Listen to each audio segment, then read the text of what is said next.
Aussie. Aussie. Aussie. Angry Aussie. Aussie.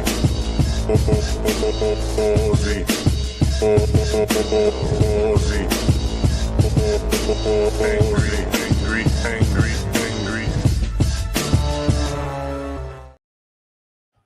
Alright. Who was the new week of streams? It's Wednesday night. Get that out of the way before most people are here. Really had to get that out of my system. Okay.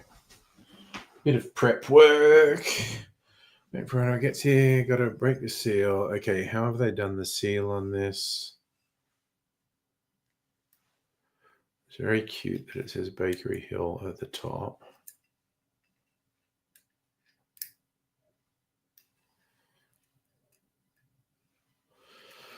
Okay, how I'm supposed to do this?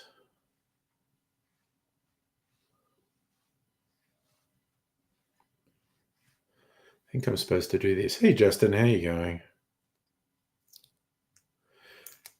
Maybe not. Maybe that's not what I meant to do.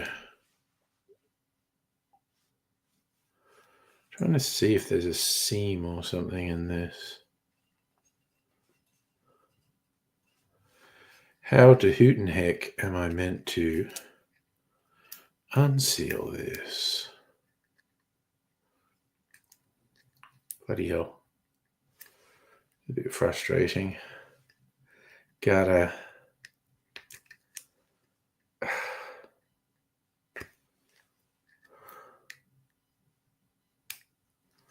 Okay. In retrospect, this thing that seems to be working seems kind of obvious. No, I'm not making a cocktail video tonight. I'm taking it fairly easy. So because I just washed my hair and it looks weird. Justin laughing at Candace Owen getting refused entry into Australia because she's a piece of shit. Hey, Madam Butterfly, how are you? I'm just going to taste my new expensive whiskey.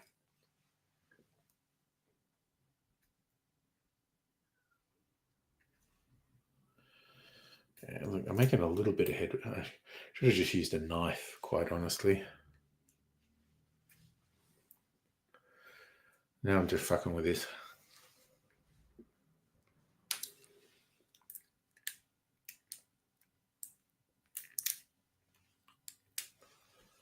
I think I've got some purchase now. The High Court ruling was brutal. It was just like, she loses because she says bigoted things about everyone.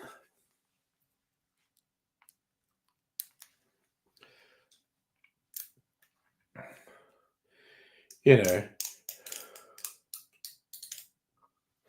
she talks about being opposed to the power Israel wields over America. It's barely concealed old school anti-Semitism. I mean, the real thing is she's just anti-Semitic. Like, you get idiot Israel shills. If you say the slightest thing about, I think murdering children's bad, they call you anti-Semitic. She is actually old school anti-Semitic. Also bigoted towards other races, queer people, just fucking everyone, really. Ooh, 650 out of 780 for the Plex. Oh God, it was my payday. Sorry, I know, I remember now. I did actually get paid.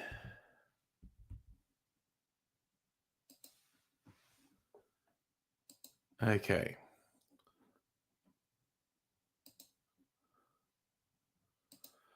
Hey, come on. Man, I've had this account for so long. I remember 8-digit client numbers and whatnot by heart. Although I just hit the key wrong there. Oh, God.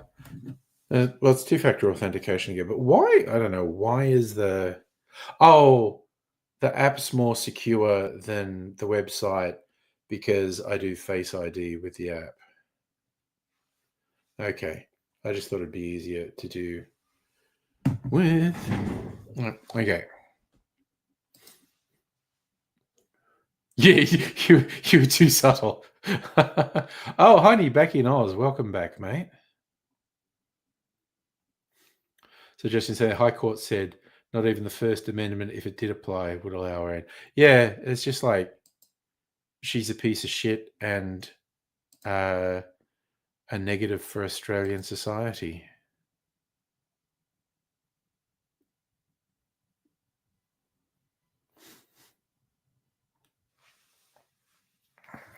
Where am I?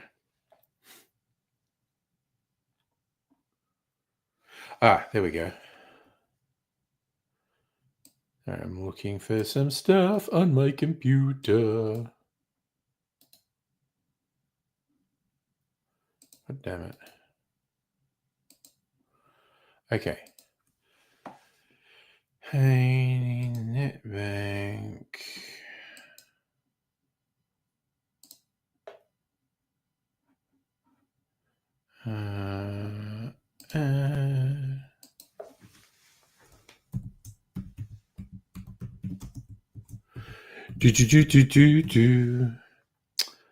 Okay, so I got this. And oh, that was interesting. What do you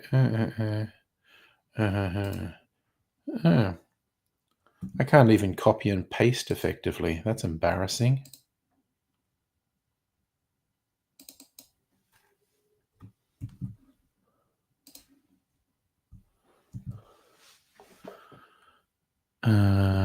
Yes. Okay, let's see. Yes. Nice. I got the numbers right. I like that.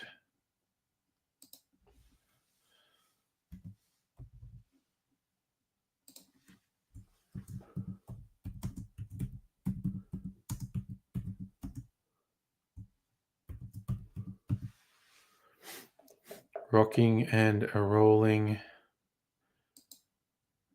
Rocking and a reeling. I understand. Security payments and UPs may be held. Okay. No, I've got to do the whole netcode thing. Man, I got so many layers of security on my goddamn account. Fucking scammers. That is such a weird code.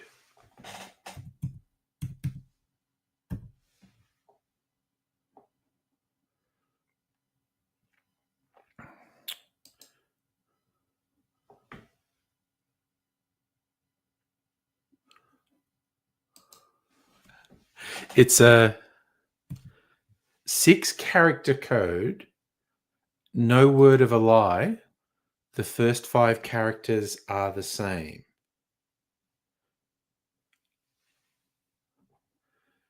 These are randomly generated.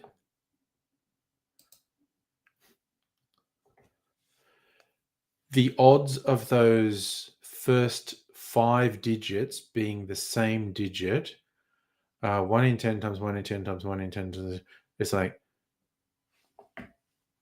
100,000 to 1? Possibly more, million to 1? Wow, did that actually say... It was saying they might hold it. There you go, good. Hey, Nintendo Lunchbox, by the way. Got the number station and red lights on Blu-ray. Internet is both the kind of crappy. Oh, no.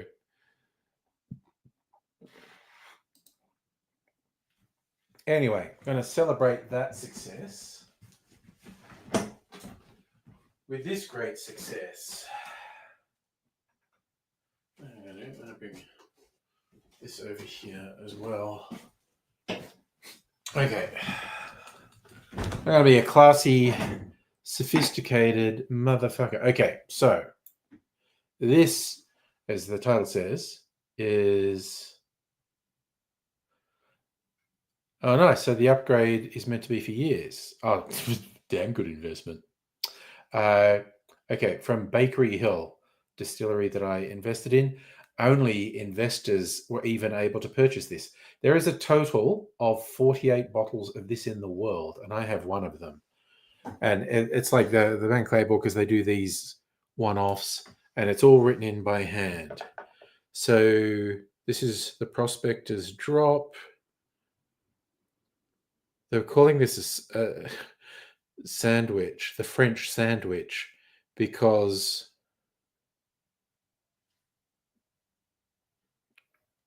they aged it first in ex-bourbon casks, then in new French oak, and then in ex-bourbon casks again. So it's a sandwich. Hello, Hannah.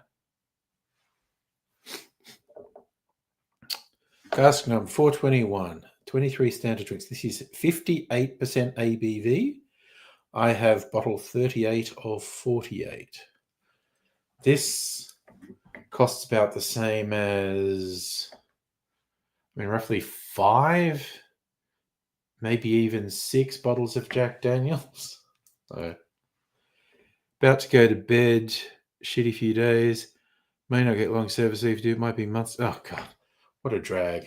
No, you need to look after yourself. And if that's having an early night, that's a thing you should do. All right, so this is my... Oh my God, that smells good. Just as soon as I took that cork off. Mein God. Okay. Nice long neck on the bottle, so we should get good glug, glug, glug ASMR. Ooh, how good was that? That was a really good glug, glug ASMR.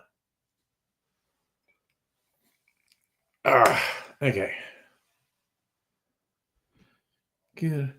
You're holding on by a thread to make it long seriously. Now just feels like blowing May for a month. Oh, geez, that's bull. Well, I mean, legally they're required to give it to you, I'm pretty sure, under the award, Hannah. But yes, this is Mein Gott. Throwback to when I did German at high school.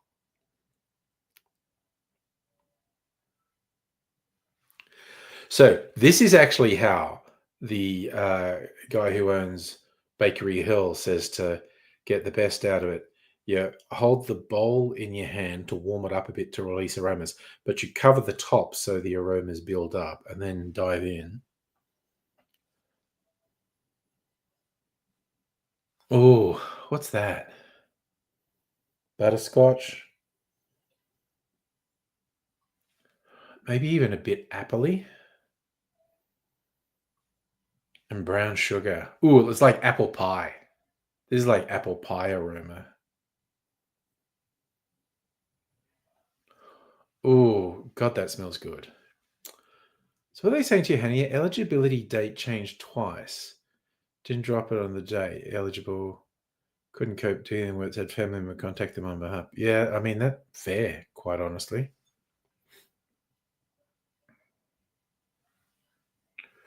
Going in for a taste. 58% ABV.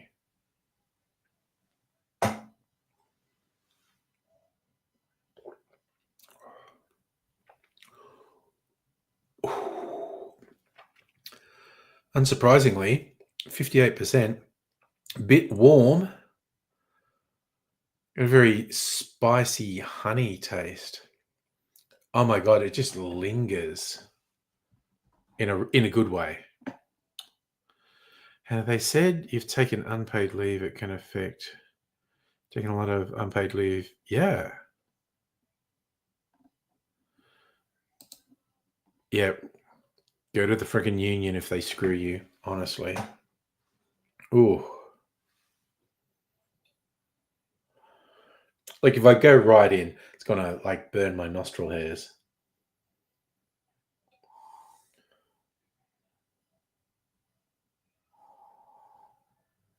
Absolute sort of apple pie shortbread aroma on it. It's like yum.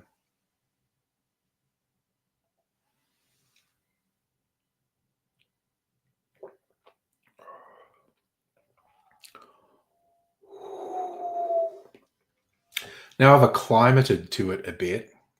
It's not burning as much. Oh, brown sugar and dark chocolate. Damn. Okay, I've got to put a drop of water in it. See if that opens it up a bit. Just a drop. Come on, goddammit. I always put too much in when I do this. Around professional.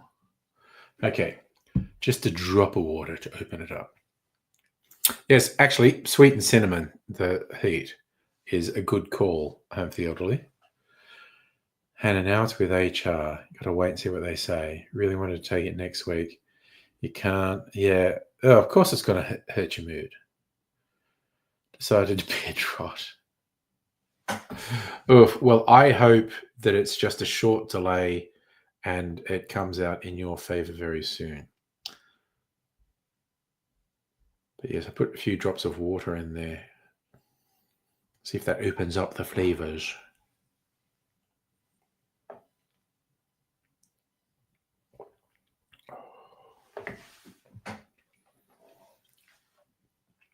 Ooh. It's remarkable how much, like, it's really high proof whiskey. It's remarkable how much those drops of water changes the flavor. Oh, now it's this really delicious caramel flavor.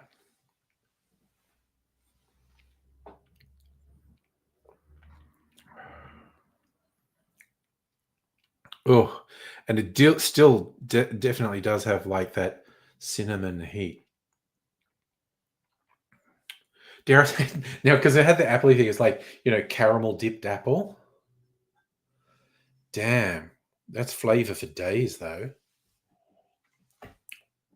So that's a cask strength version of my favorite of their base ones. One of their base whiskies they call double wood because they age it in 2 different barrels over the course of its aging.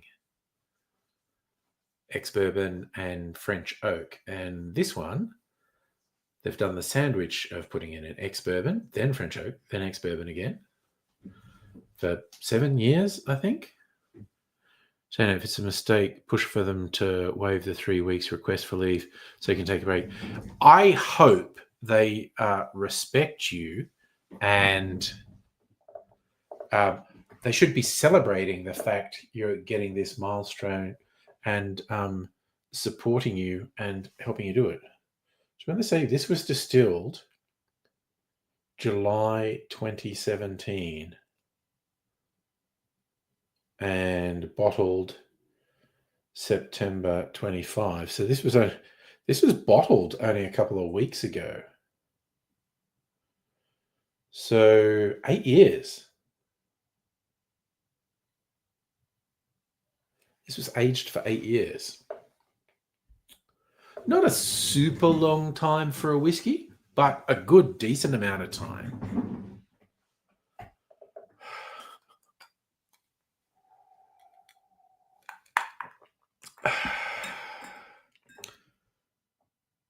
But the guy who owns the distillery absolutely hates the idea of his whiskey being used in cocktails. And he would super hate this limited one being made in cocktails. Guess what I'm gonna do? Cause I fucking bought it. It's mine now. But we'll keep it classy.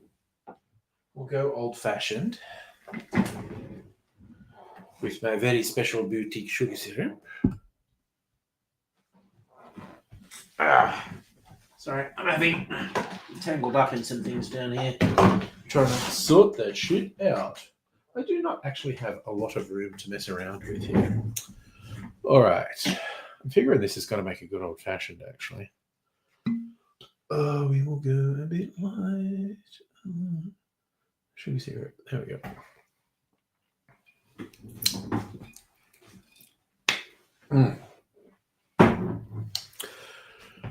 That's good sugar syrup. Put that in there. And then we give a generous pour.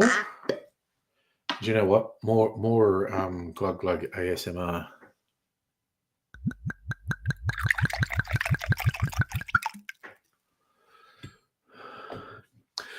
Hannah, how can you create a spirit being always being used for something? Oh, well, see, he's an old guy. He's old school whiskey, and he's been incredibly explicit how much he hates the idea of his whiskey being used in cocktails. Like, too bad, buddy. I bought it. It's mine now. I can do what I want.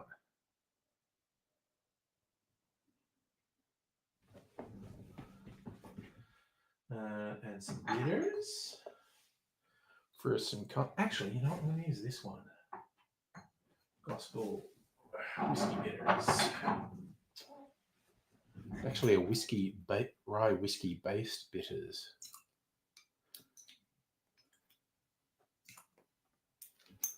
All right.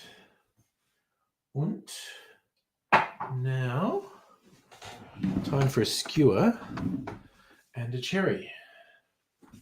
Or two, who knows?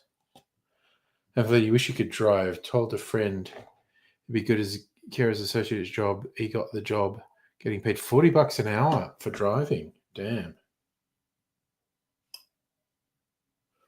One. You know what? I'm going to be restrained because I had 3 the other night. I'm just going to stick with 1. Rosie on Twitch, how are you? I am doing fine. I thank you kindly for your good wishes. I hope you're doing well as well.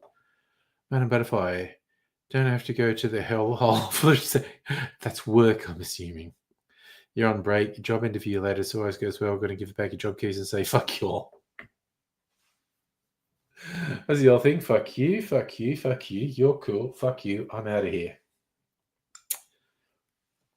All right. Stirring the very expensive old-fashioned. Like, if you got this at a bar, they'd probably charge you $40 for it? Probably. Hopefully, all they used to do is take a disabled fella out with him. Places like malls, cinemas, go-karting. Dang.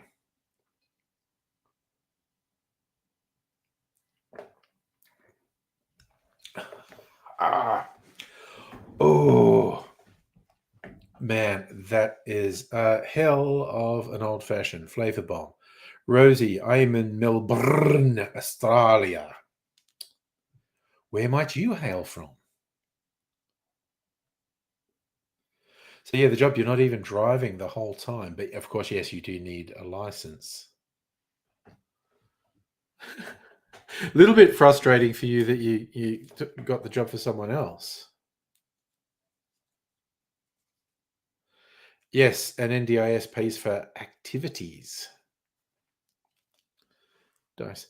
Virginia, nice. Madam Butterflies in the South as well.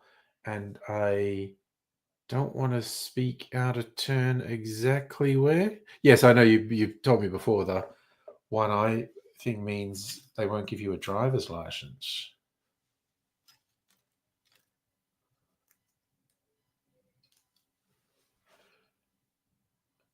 Madam Butterfly, are you in Memphis? I feel really bad that I don't specifically remember. I had this memory of Memphis, though, which could easily be wrong. Oh, yeah, sorry, Rosie. Yeah, I use a service called StreamYard. Lets me multi-stream. Most people, there's still only a few people, watch me on YouTube, but some like yourself do watch on Twitch. Some even watch on Facebook. Oh, nice, Madam Butterfly. Now I don't feel so bad. I was right. You are in Memphis. I thought so, but then just this doubt creeped into my head.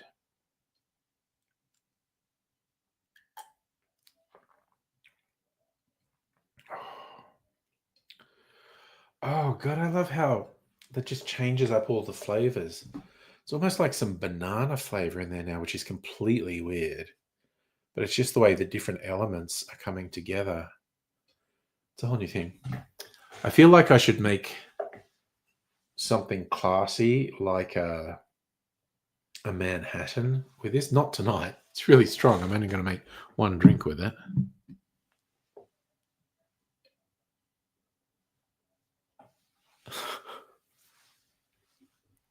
What does that mean? Hassan streamed electricity that made his dog twitch. Is that a reference to the old weird thing, or did he do some joke on the stream? Oh, okay, Rosie. I am used to folk on Twitch who are doing the hustle. I admire the hustle, as well and good. No, the streaming is not a profession. It's just low key, chill out with people who know me from YouTube mostly. So yes, I don't go in for all the bells and whistles that are on Twitch in particular. Who knows? When I keep saying this, when I retire, maybe I'll just spend my whole day streaming and then I'll want all the extra stuff. I don't know. Hassan streaming on Twitch made me think of it when the designer from Twitch joined. Oh, of course, yeah.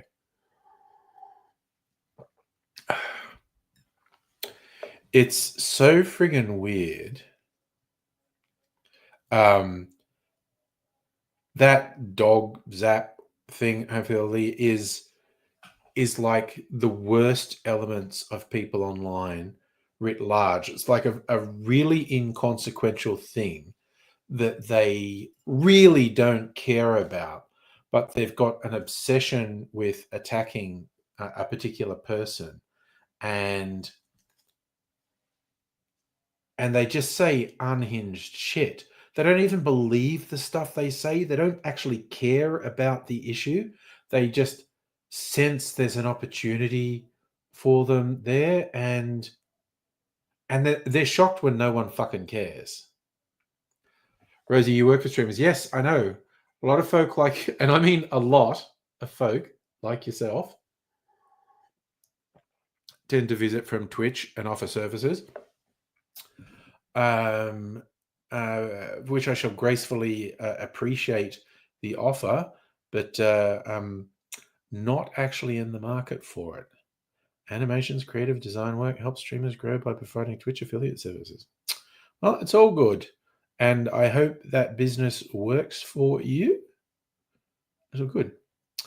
So hopefully that'll be funny seeing right wings acting. Oh, yeah. No, lefties torture dogs. Oh, nice. You've been doing it for 5 years. Okay. Well, I admire the hustle, like I said.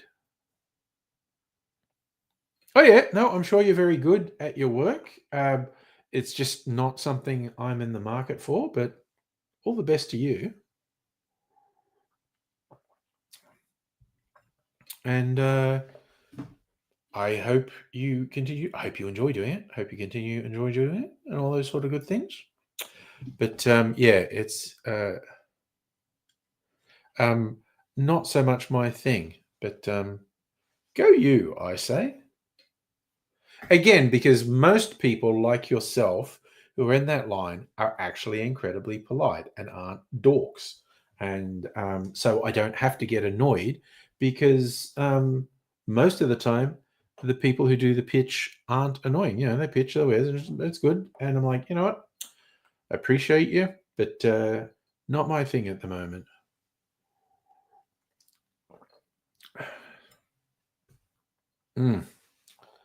Damn, that is an old-fashioned and a half.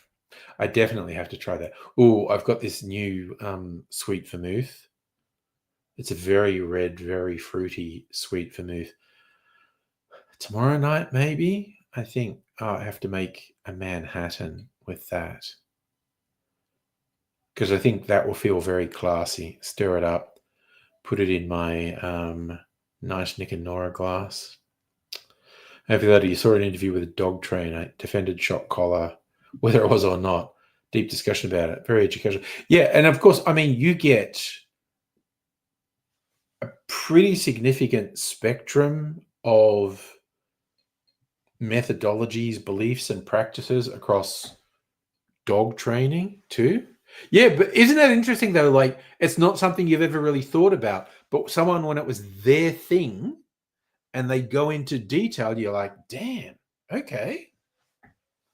I didn't realize. That's why it's always fun to talk to someone who's either an experienced, dedicated professional or just an obsessive person, just someone who has like a fixation on something and just deep dives into it. It's a good convo. Loogie, how are you doing? Greetings from USA, bringing joy. News. Adopted a stray kitty who's super sneaky, calling Jack. That's awesome. I'm loving all of that. Adopting a stray kitty. He's sneaky. He's called Jack. Some good stuff. Nice to hear from you, Loogie. Yes, you with Laserdiscs, Hannah with knitting, me with booze, and I'm not even close to being the most obsessed sort of person with booze and cocktails, but I will definitely go there. It doesn't take much. If someone asks questions, I will just dive into it.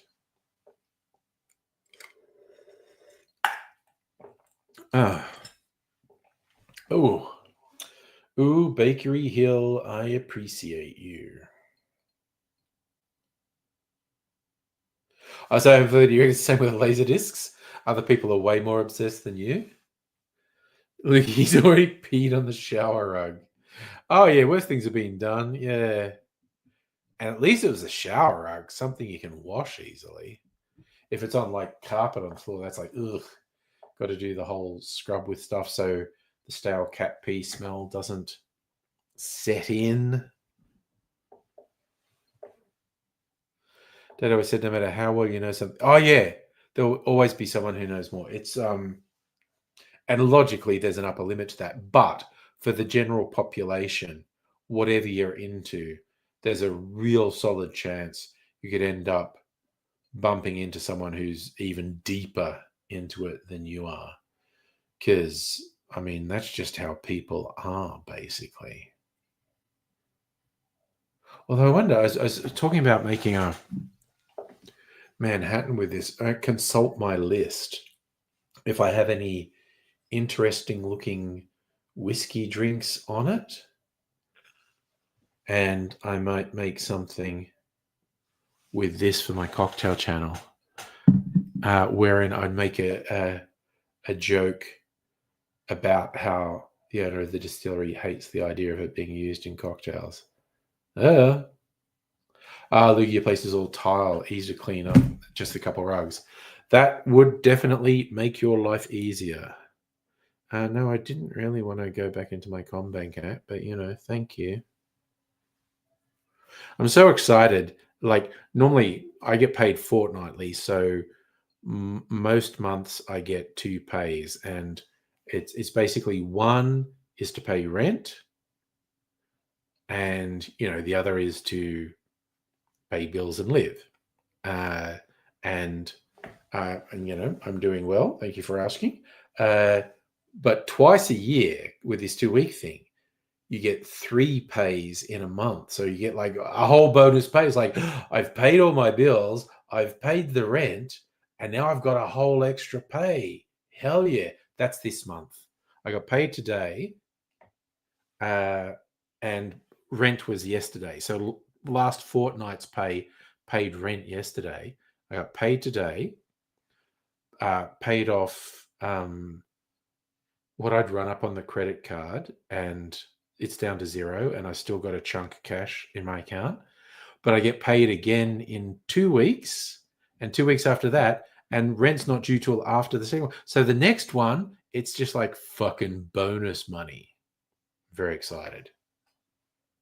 In fact, I think particularly if we have Heine and Greg in the chat,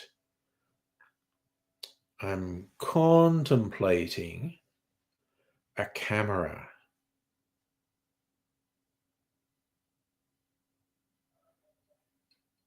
Oh, dude. Yeah, no, it's I'm happy to contribute to the friggin' Plex upgrade. It just opens up so many doors. There's so many things I had a very strong interest in watching, and they're not on a subscription service I have, but they're on your Plex. So yeah. Well, see, Justin, that's kind of where I was. In fact, I was behind because, well, for a whole bunch of reasons. And Mrs. Angry bailed me out, so I was square. And it's almost like there was this psychological lift, and now I'm just getting ahead. I did see you added a heap of stuff this week. And hello, Safa. Oh, dude, not so much. What did I have for dinner tonight? What I had last night. I meant to put pictures on Discord. I'll do it so I can share. Caught up with some folks who I know through YouTube who are holidaying out here from England. I'm just going to put it in a different thing because I was at bars. Put it in Melbourne bar chat. So I'll post these pictures.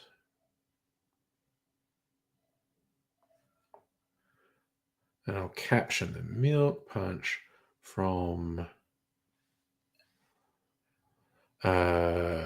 Caretaker's Cottage. I got in at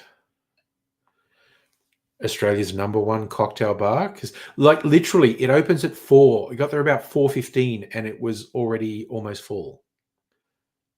And so it's fried crocodile, wallaby pies, and wild boar croquettes from Black Kite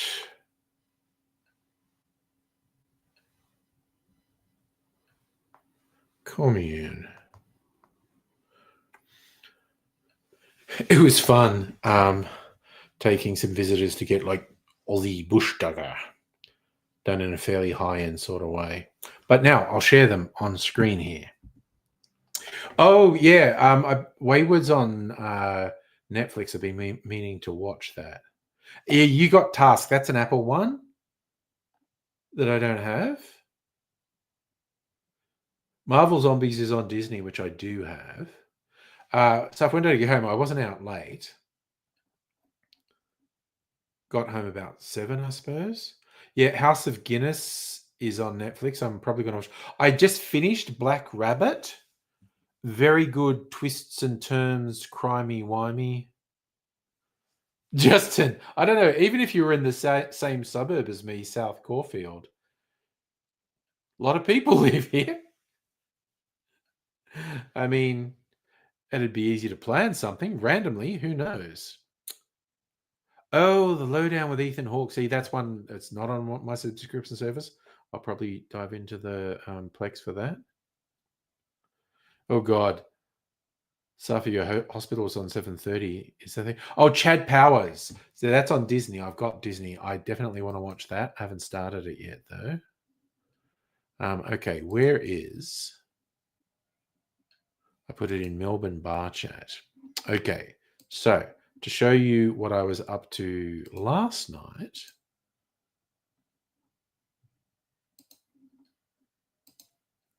Okay, so I went to Caretaker's Cottage, rated the #1 cocktail bar in Australia.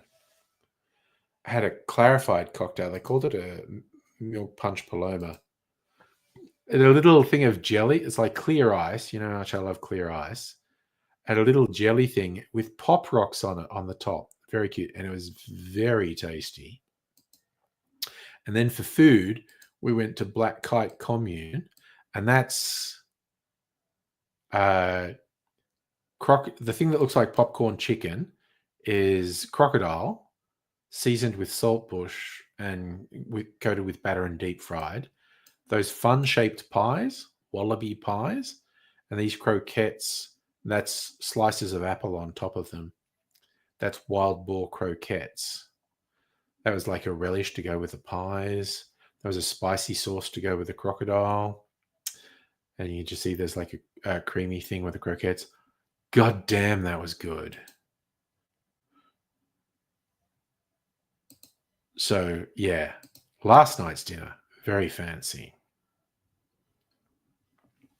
So, but tonight's, oh, actually, Safi, you'd probably be interested in this as well.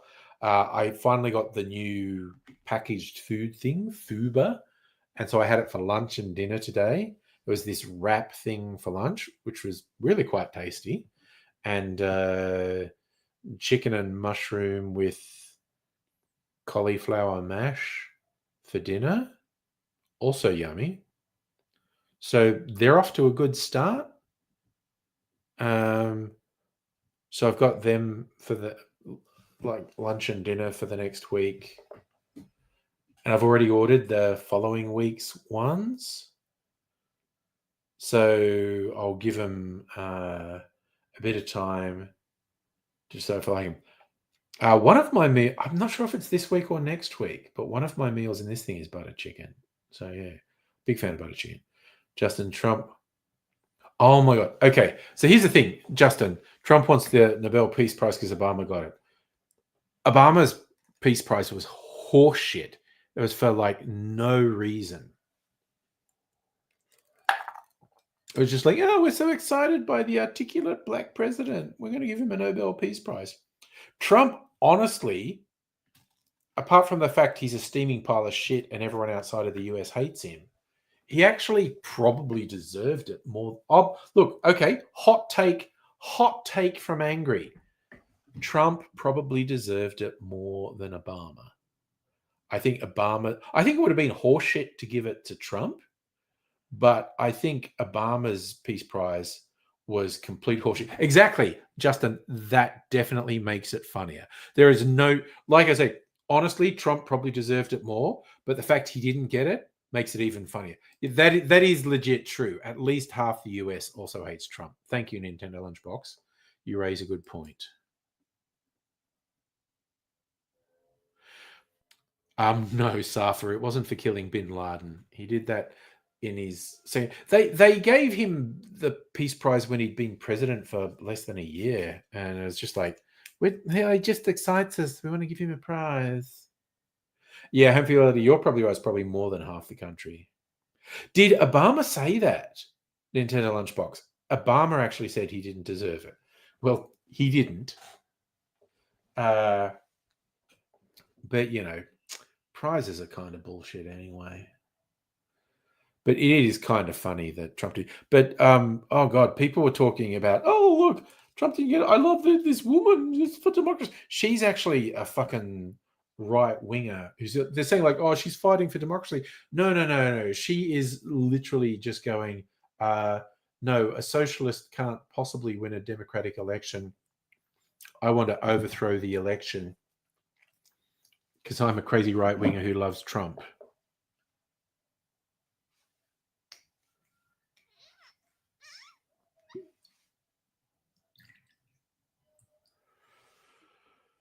So yeah, the woman who did get the Peace Prize, not a great choice, honestly. After they listened to a great Behind the Bastards, a Summer's adult film. That's an old one. I do vaguely remember that as being a good one. Bin Laden's adult film collection. Yeah.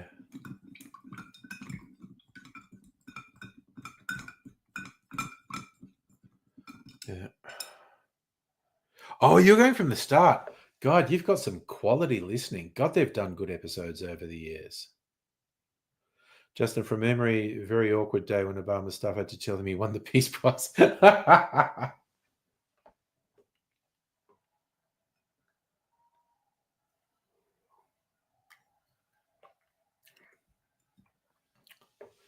Yeah. It's a hell of a thing. We live in strange times, is all I'm going to say. Well, I'm going to say much more than that. It'd be really boring live stream if that's all I said. I am going to say more than that.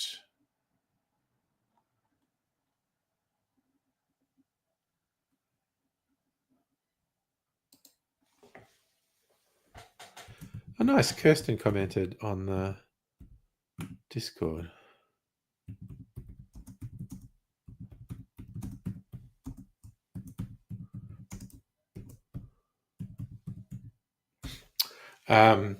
Kirsten comments, the Caretaker's Cottage people have opened a new bar just across the road. I work there. Like, my office is only like less than 2 blocks from there. So I'm definitely going to go to their new bar, Three Horses.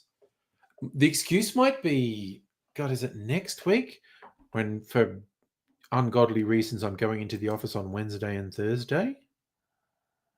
It is. I think that's next week. So I'm just going to say, we're doing this all-day cyber exercise. I'm just going to say to the people I know in the thing, like, oh, okay, what a fucking day. Who wants a drink? I know where there's a really good bar. I'm going to see who I can lure to go to a cocktail bar with me after work. Nintendo Lunchbox. Trump's cabinet came out yesterday, said, reorganizing the Nobel Committee for next year. I don't think they have that power, but they're a bunch of weird fuck ups, and there will either be a pendulum swing back to a more normal person next presidential election, or there will be the complete collapse of American democracy. Trump crowd wants the complete collapse of American democracy. They want to destroy democracy.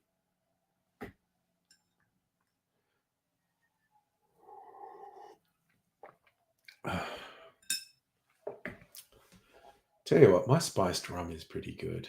That's what I'm drinking, by the way. I finished the old-fashioned made with the super expensive whiskey. It's not even super expensive. Super expensive is in the thousands. Like if I like I okay, so I call this stream my rarest and most expensive whiskey. This will always get points for rarest because there were only ever 48 bottles of this in existence. If I was full-on collector wanker, I would buy a bottle and not open it. But that's not what I'm about. I'm about drinking it.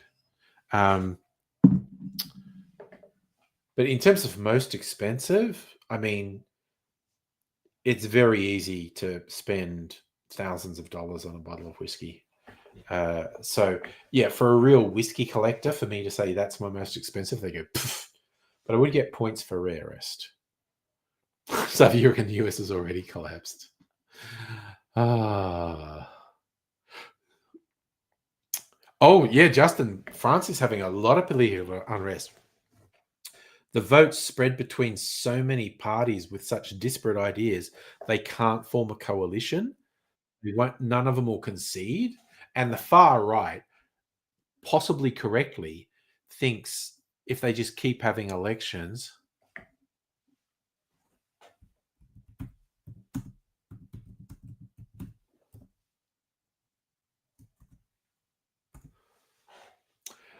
The far right thinks if they keep having elections, they'll get more votes and eventually be able to form a government in their own right. And then we're fucked.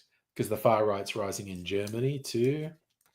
I mean, fucking everywhere, honestly. We're all going to hell in a handbasket.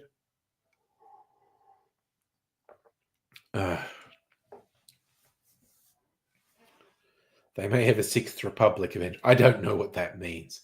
I'm not that well versed in French politics and history. Yeah, one nation's rising, but only incrementally, and it's just because the liberals are collapsing. Yeah, Justin, we do definitely seem to be better than everywhere else, which is nice for a fucking change.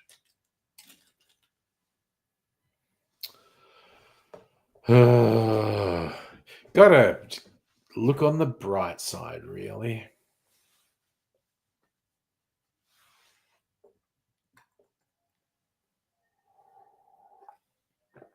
Oh,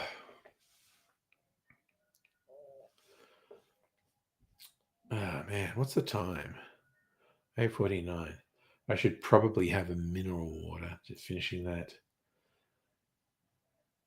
spiced rum, which is very tasty. Everyone still has jobs. I mean, we are doing fairly well on the jobs front. That is true. And so people aren't disillusioned. And honestly, as much as Kevin Rudd shits me up the wall because of a bunch of stupid things he did, I think the key moment that puts Australia in the position it's in now, which is better than most places, is in the global financial crisis when everything went to shit and so many governments went austerity, austerity, and losing their jobs and shit. Kevin Rudd went, oh no, we have to pump everything up with government money so people keep working. And not even successive Liberal governments managed to totally destroy the gains made in that period. I genuinely think that is a significant contributor to us being where we are now.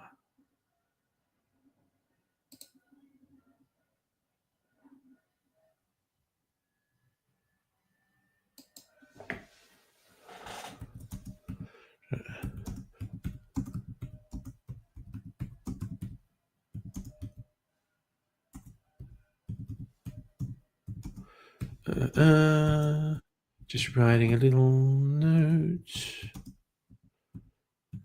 to customers. Okie dokie. Who's posting memes? Charlie. Okay. Nice. Okay. So this is a double whammy from Charlie, memes and jokes. So 1950s. I bet we have flying cars in the future. 2020s. What we actually have is the Halloween costume Skelly Boner, which if we zoom in is a penis which you can apparently make pop out. There it is, flaccid, and then it actually pops out. And I think, look, yeah, I also think he wants me to get it for the stream. And honestly, if I saw it in a shop, I'd probably get it. Not gonna lie, seems like a good New Year's Eve costume. Forget Halloween, I'd wear it on New Year's Eve. Oh, good Lord.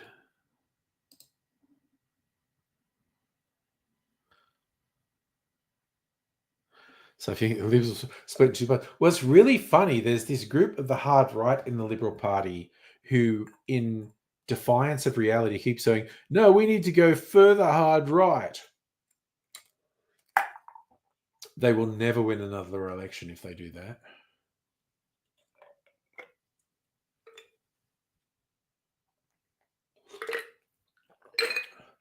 Then you get this stupid extended coalition. Loogie, hooked your smart TV up for a laugh, has better speaker resolution than your computer monitor. Nice. Okay. You've got 3 computer monitors. Dr. Abigail would approve. She thinks everyone should have 3 monitors. She keeps bugging. I don't really have room on this desk to put another monitor on. Oof. Dot the end of dot. Well, I have another. I'm pretty sure I have another entire box of this flavor, my favorite flavor. And then I have 4 other flavors, I think, possibly 5. Justin, you think even the hard right of the Liberal Party will split in 2? Damn. Ooh.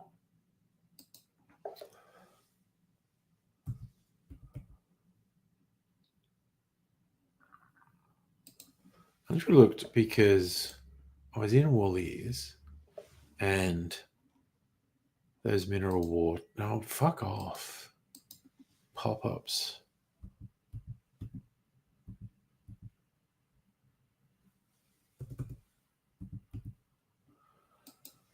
Are they on special at Coles this week? The bottles are. Yes, they're half price. Nice. So I'm going to, at some point this week, Go and get another box of my favorite lime lemon mineral water. Hope everybody has 3 monitors. Comes in handy.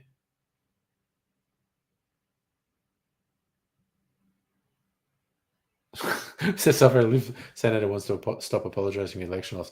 I love that they fucking ripped on Andrew Hastie, who's a piece of fucking shit.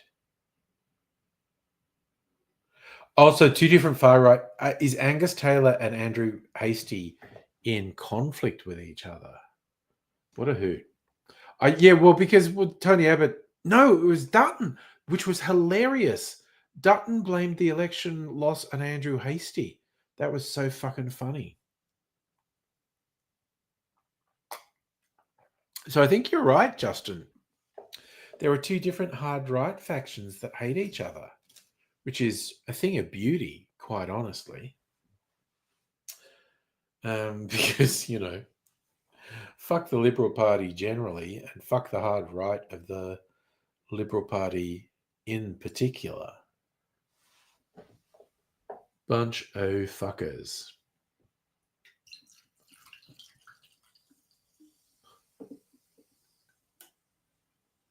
So was that Terrence and Phillips song from South Park? Shut your fucking face, Uncle Fucker.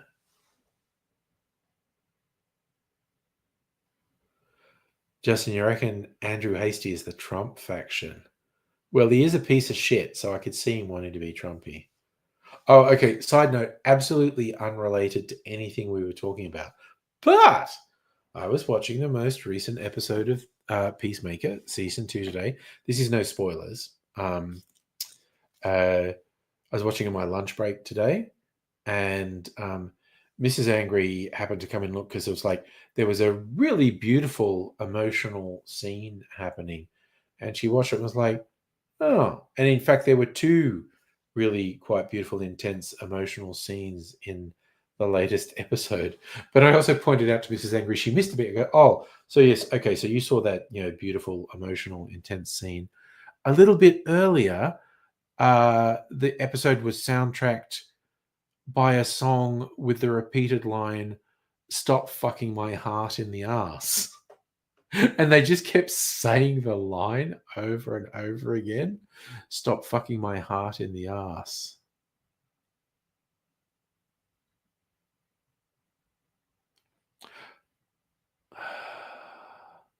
Okay. Hastie's in Humphrey Elderly's electorate because of the large elderly electorate. It's like my electorate, which swung back to the fucking Liberal Party dickhole. God, he's a smug prick. Will he hold on for the next election? Who knows? Will the Teals come back? Maybe. The area of South Caulfield where, like, Dave Blumenstein, who was, well, he's been on the stream at least once or twice. He brought in the 70s booze. And yeah, he told me the younger Jewish people in the Caulfield area call the area where I live the ghetto. It's where all the really old conservative Jewish people live. Like you go half a suburb over, and the Jewish population is much younger and much less conservative.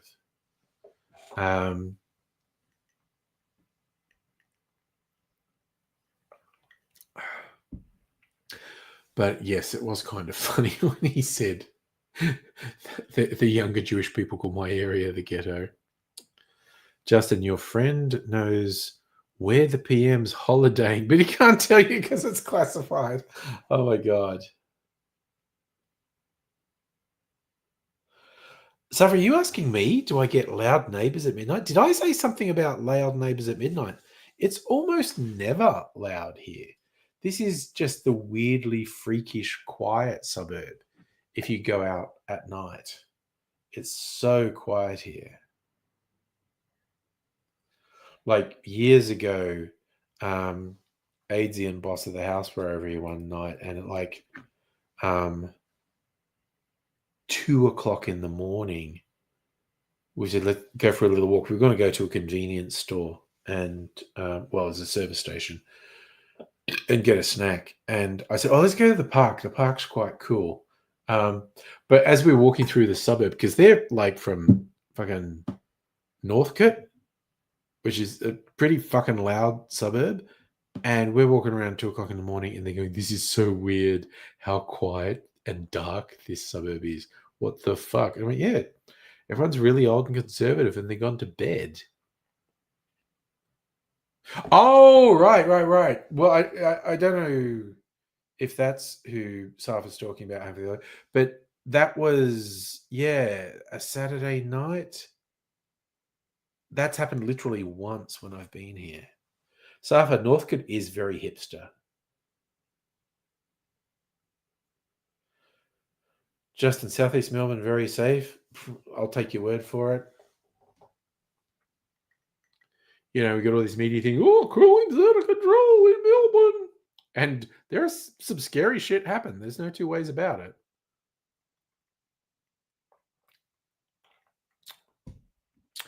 I genuinely get a bit paranoid because you do get a lot of, home invasion, aggravated burglary, whatever you want to call it, or just break-ins generally. And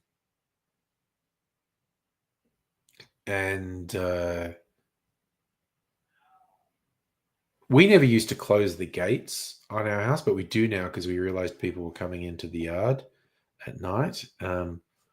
Not that it's a huge barrier, but even a slight barrier makes a difference.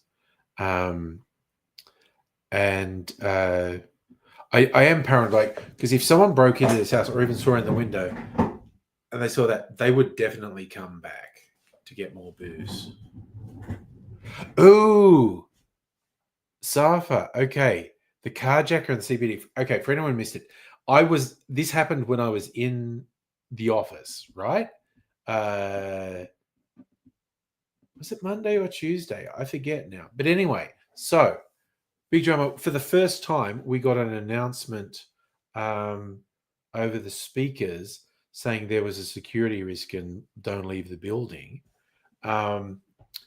And yeah, some dude who I think it's going to ultimately show had pretty serious issues going on. I know, like, the cops were telling this weird story. See, he told us his car broke down and he wanted to make a complaint at the police station. And they go, I don't know what complaint he'd make, but he had a replica gun. Like, the whole scary thing was he was trying to carjack people by pointing a gun at them. It turned out it was a replica gun. But yeah, someone I work with said he actually saw the tactical squad, and these are like cops with machine guns, and they're pointing him at this guy, and he had his hands in his pockets. They're like, take your fucking hands out of your pockets. And he wouldn't. And yeah, the guy I work with, he's just like, yeah, I was getting a vibe this guy wanted to get shot because he had a whole bunch of guns pointed at him and he wasn't doing what they told him. But he scared a bunch of people, carjacked people, and threatened people. Turned out the gun was a replica. I definitely think there's going to be some mental health issues come out of it. I think there's going to be a whole weird story with this guy. But that was a bit of fucking drama. That's never happened before when I've been at work. And it was within a couple of blocks of where I work. Sort of like, oh yeah, this guy's having a friggin' face off with the cops. And not just cops, the tactical response group. Soggies, special operations group. Madam Butterfly, you have your street, mostly quiet, rarely any robberies, smells like weed. Not much weed in my suburb, I don't think.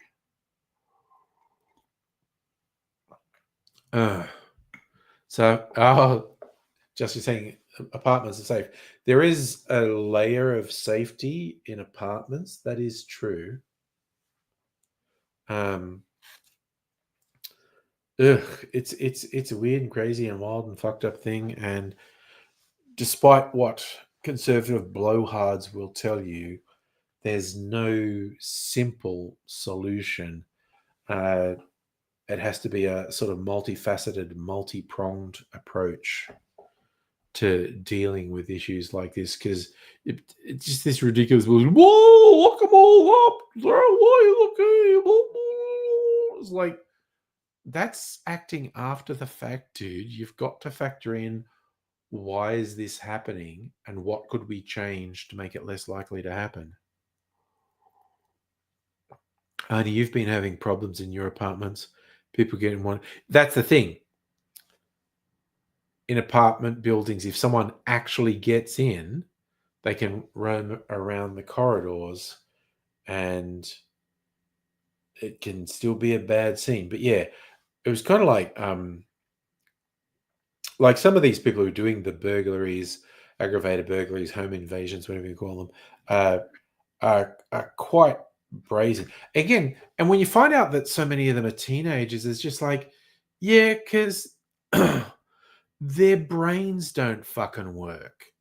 They have no consequential thinking. They're incapable of understanding. You do this thing, and there is an overwhelming chance you will fuck up your whole life. And they're not capable of understanding that this thing that they're just doing because they're in a wild, crazy mood would fuck up not just their immediate future, but high probability of fucking up their entire life. And I don't know, they need better guidance. And yeah, I don't know, it's just all weird and fucked up. Justin, you're an apartment fan. You're going to move to apartment. Loogie, speaking of apartments, apartment building in Chicago got raided by ICE, fired Black Hawk helicopter. Oh yeah, shit's fucked up, yo. Those various ICE raids in the US are fucking wild. Saffron's teenagers who just destroyed your car driver's door. Yeah, but like I said, a big part of it is teenagers just not having a developed enough brain to have consequential thinking, to actually understand, if you do this, then what happens later is this. And even just simple things like, particularly like, Victoria got all these anti-knife laws. So, but, some kids say, I've got a knife, man. It's like, do you realize actually just having the knife could fuck up your life? It's just, ugh.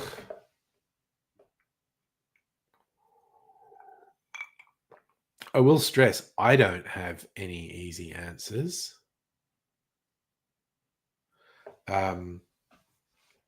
Be very suspicious of anyone who says they have an easy answer for a very complex question like, crime, violence, etc. Anyone who spouts about having the answer is almost definitely full of shit. Madam Butterfly, Ice is rating everything.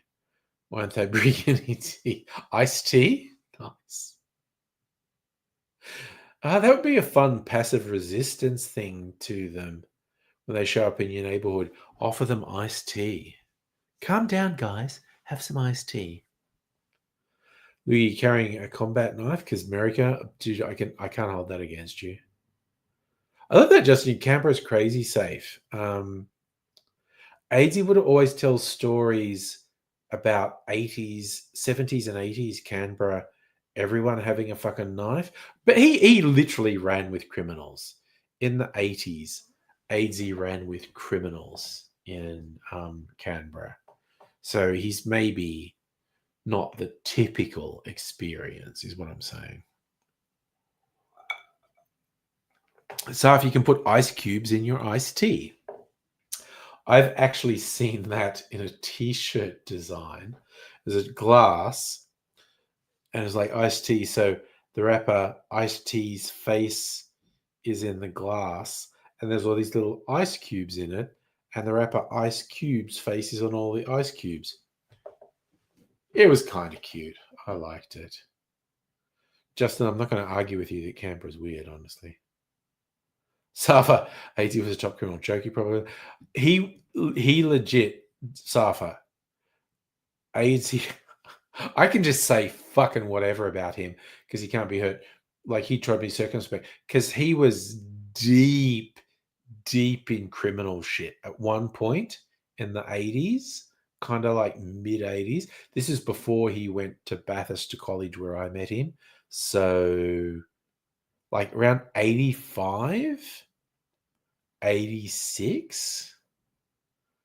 AIDS, he was only like 15, 16, but he was deep in criminal shit. Not just casual stuff, kids going around having knives and being wild. He was transporting drugs interstate. Yeah, the Iraq consulate one was wild. They heard there was weed there, and they jumped it, and they got shot, or he got shot. Was that okay? I feel that if you add vanilla milk to the iced tea, it goes white and becomes vanilla ice.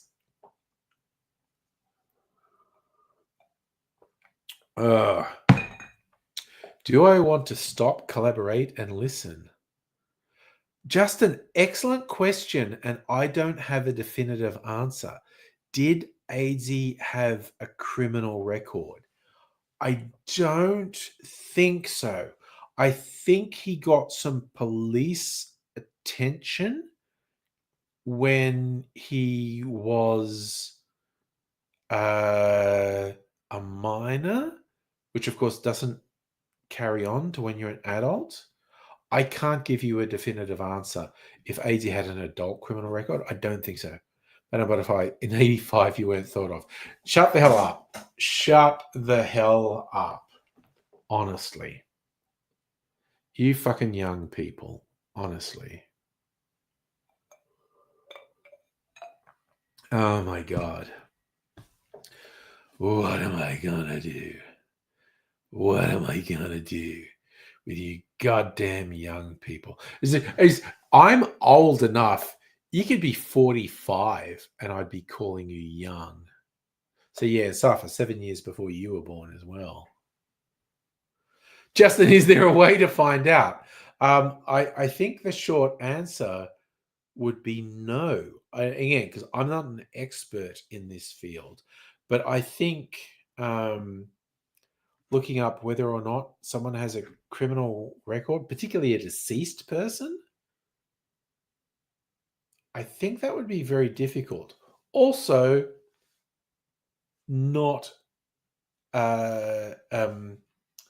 not an expert. So I don't know, maybe it's shit easy. And a butterfly, you had 2 weeks in 1986. Nice. Charlie, you're a young fella, 46. I regard you as a young fella. Oh my God, the people who I met, like people who knew me through YouTube, who were visiting from the UK. In fact, married couple, the dude's a Brit, but the girl is actually Australian born, but is with a hubby in UK, and they're traveling here. I think they were only in their 20s. They seemed quite young. But we had fun.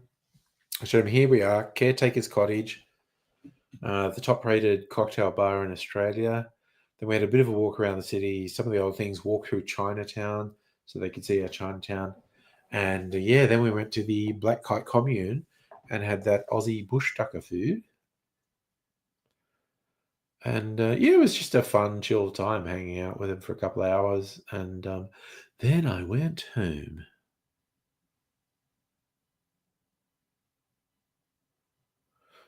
Am I saying where did we lead to Captain Cook being a pisshead? Everyone in the British Navy were fucking pissheads. Do you know back around the time of Captain Cook, the rum tot, as in the daily rum allocation for sailors, was nearly a fucking pint? By the time it got stopped altogether in the 60s, that's when the fucking British Navy had nuclear warships and submarines. And they thought maybe we should stop giving them alcohol when they're on service. Um, uh, but in Captain Cook's day, their daily rum tot was like a fucking pint. Oh, that's where you're going, Safa. Caretaker's Cottage. No! Captain Cook's cottage is in the Botanical Gardens, I think. Treasury Gardens, maybe? I don't know. No. The caretaker's cottage is nothing to do with Captain Cook. There is a church and selected outbuildings which have been sort of renovated and redeveloped in the last few years. One of the church buildings is now a restaurant, and the caretaker's cottage, which is behind the church, was literally the caretaker's cottage. The caretaker who looked after the church lived in this cottage. And they renovated it, put a bar. It's a pretty small space. Fucking good space, though. And goddamn, they make good cocktails. And yes, world's top 50 bars list was just released. Caretaker's Cottage was number 19 on the list. For like, I don't know, I think the third year in a row, top ranked Australian bar. And the only other Australian bar that got on it was a Sydney one called Maybe Sammy, which again is always getting highly rated. It was 40 something. Justin, Boss of the House was only in with AIDSy in the later years, and AIDSy's criminality would have been decades before Boss of the House. I love that, Safa. Your sister lives close to the 14th best burger in the world.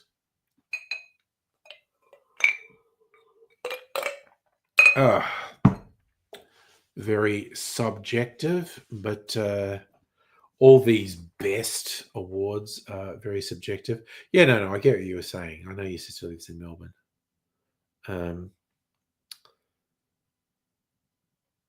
Yeah, it's just very subjective. I think food's even more subjective than bars, but anyway. It was very interesting. There's a website I get a lot of ideas from called Punchdrink, punchdrink.com, and they did a breakdown of the top 50 bars on this list, looking at the analytics. Is there anything we can see from it? And one of the big ones was most of the bars in the top 50 are relatively new.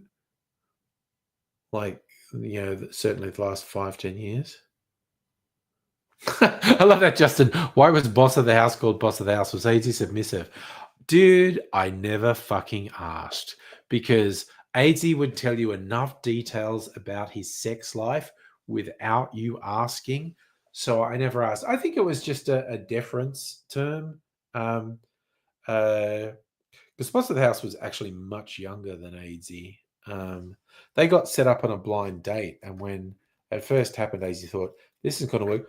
But the mutual friend who said, no, you two would be good together, was absolutely right. So I don't think it was a submissive thing, but as I said, I tried to avoid asking AIDSy about his sex life because he told me far too much about his sex life without me ever asking. So asking him was a big fucking mistake, because he would go into extremely graphic detail even when you didn't ask him to, particularly when you specifically asked him not to go into graphic detail. He would. So it's just what it is. And again, it was just a protection thing. Like, I refer to Mrs. Angry as Mrs. Angry. I don't use her name. So AIDSy, again, to protect his partner, because we were out there doing stupid shit. They didn't need to be dragged into it. So rather than using his partner's name, he came up with a name to use, and he chose Boss of the House. Was Boss of the House literally Boss of the House? I don't know.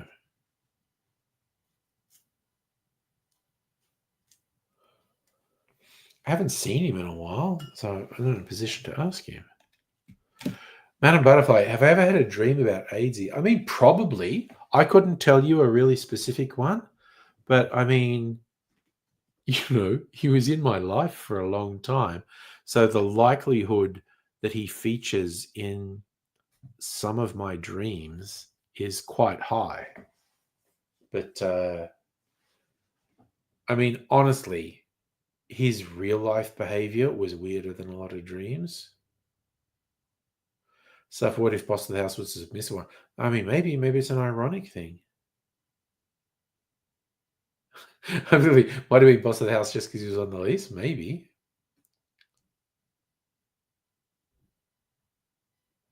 Oh God, Justin offering you a beach. Yes, I'll say it. I'll say it now. AIDS was a slut. He was a slut. Because he was very happy the time we were out. Actually, Safa was with us, and AIDS got the Twink server's phone number.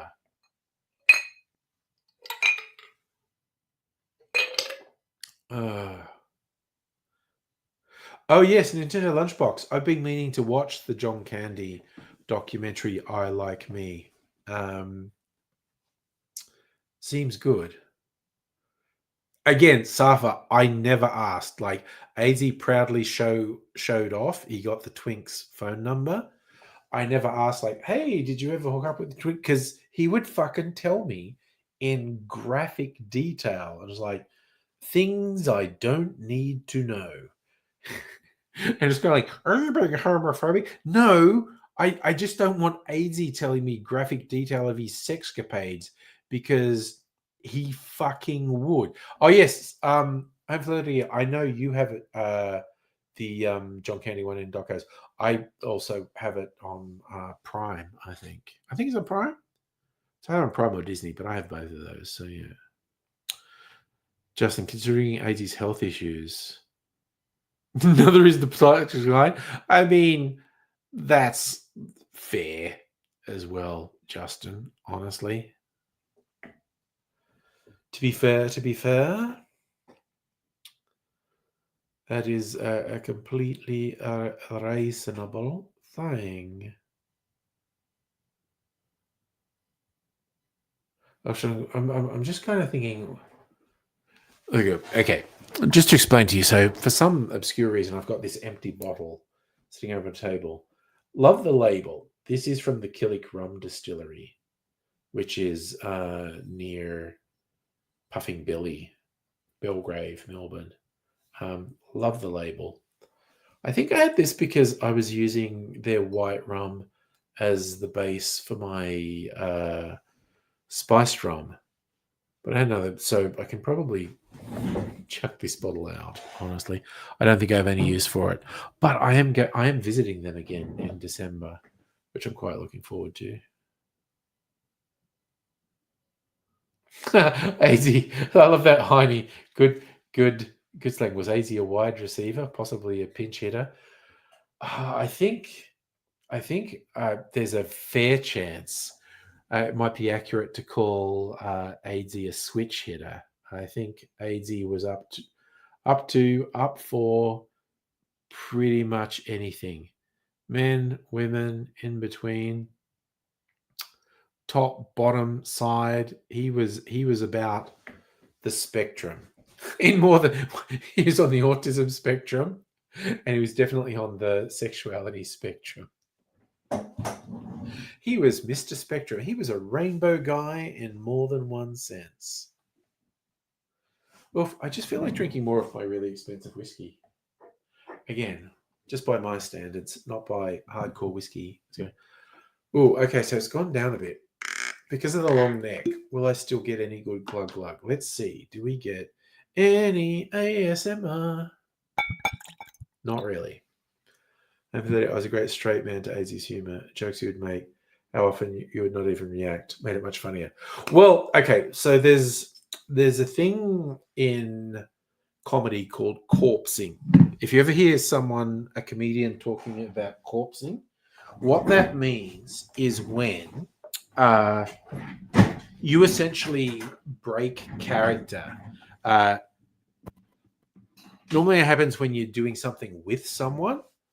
If you break character and actually start laughing at what you or the other person said, that's called corpsing. And Aidsy and I legit had a competition of who could make the other one corpse. And so you'll see that in a lot of the videos where we're doing it. And I'm trying not to react to things he does. And he's trying not to react to things I do. And if he ever got me, he would really fist bump, like, got you. Yeah, stuff they do in Hollywood. It's famously on Saturday Night Live because, you know, they do those sketches live. People want to go like, who just starts laughing when they're doing the sketch? Because you're not meant to do it, but people kind of say, like, oh, it was funny. I lost it and I broke character in that one. I was corpsing. I'm so bad at the words with these. You know what? I'm going to cheat. I'm going to go. Oof. I don't know if. Okay. I've got an email about these. Did they give me tasting notes?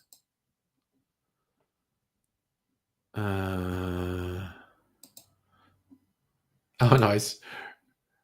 Rosie, who was pitching her services earlier. Oh, wait. I think this is the Angry Aussie one, so it's not going to have Bakery Hill on it.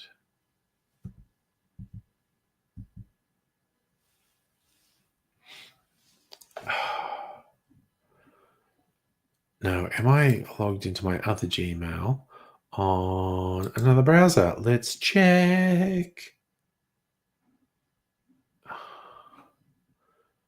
I hate it so fucking much.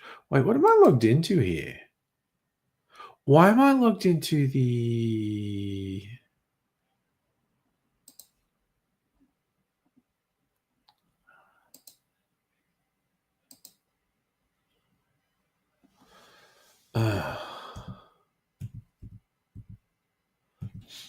Okay. God, now I have to remember the password for this account I haven't logged into in ages. Next.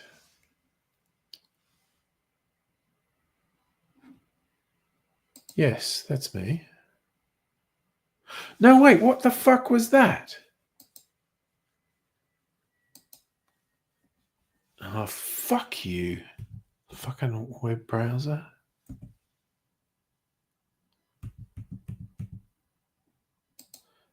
Yes, that's what I want. Thank you. Okay.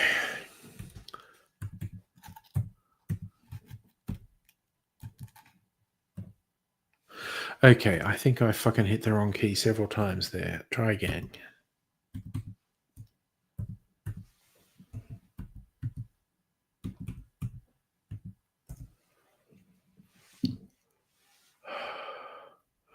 Ooh, two-step verification. Thank you. Don't mind if I do. I got the fucking password right first attempt.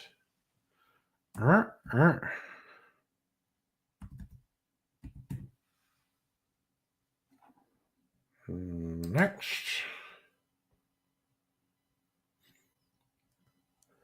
Okay, I'm just reveling in the fact I got the password right first time. All right, let's go. Bakery Hill. Prospector update.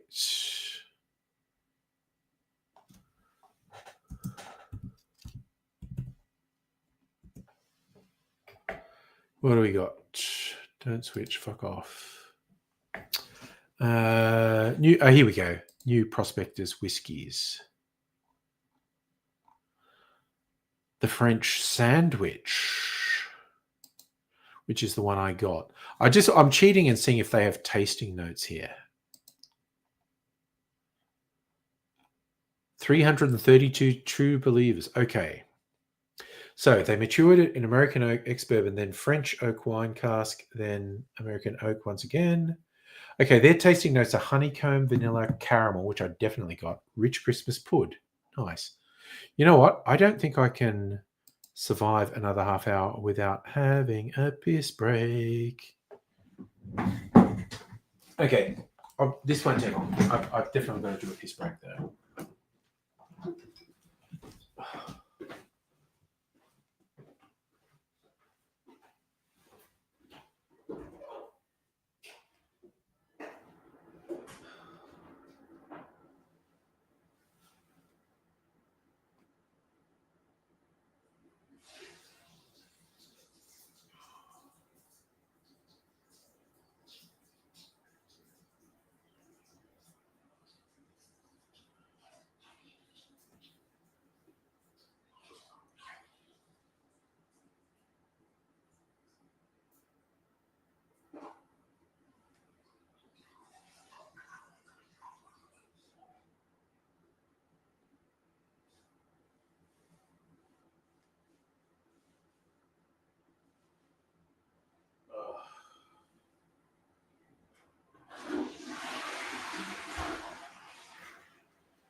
Yep, I really had to do that. Okay.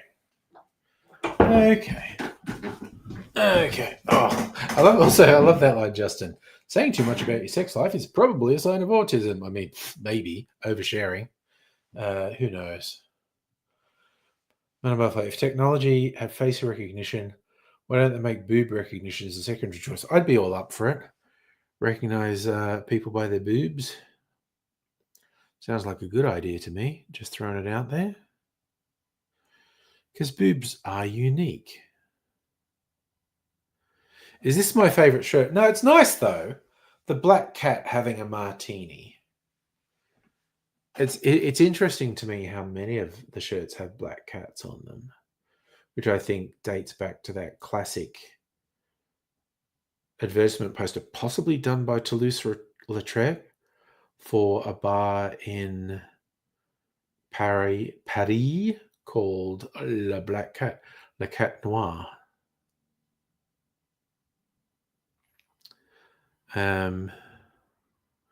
I like the diversity of my cocktail shirts, honestly, because I've got like 50 of them now, which is so stupid that I have so many of them. But I can't help myself, much like I can't stop myself from fucking buying booze when I really should. I really should stop myself from buying booze. Do I have a fave? Excellent question, Home for the Elderly. Do I have a favorite? I mean, I don't think I do. God, the aroma on this is good. So what are their tasting notes again? I'm just going to look at it again. It's honeycomb, vanilla. Well, I said caramel, definitely. Rich Christmas pudding. That's an interesting one.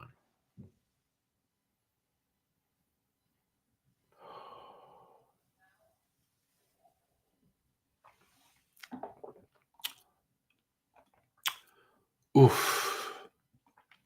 I could also order another one-off bottle of this one. Their Woodford Reserve, debut release from our long-awaited Woodford Reserve casks.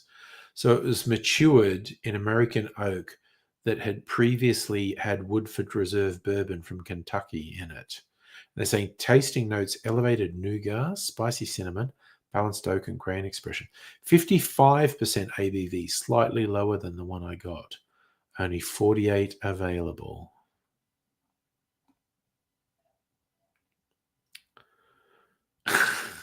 And I can get an exclusive engraved Glencairn glass for $30. Which honestly I'm half tempted to get. Do they still have this available? This one's actually the one I got, the slightly more expensive one. The bottle I got was $205. The other limited edition one is $195. Oh, wait, they added it in cart. No, I don't want. God, there's still some left.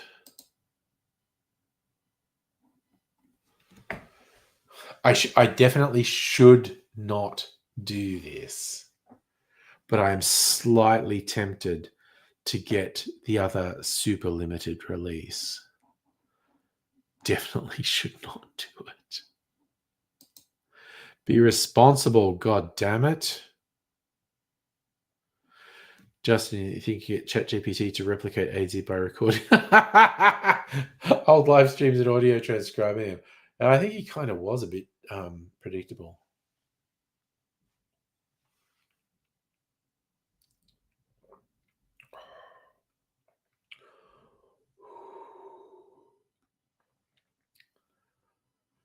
Oh, damn! I love how this sits on your tongue. It's like a latent sort of golden syrup flavor. And we're like, what? Not buying a bottle that I can't crack open?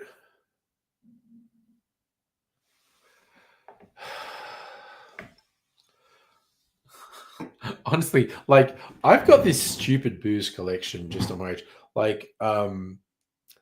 like if I won lotto or something, my booze collection would be stupid as fuck.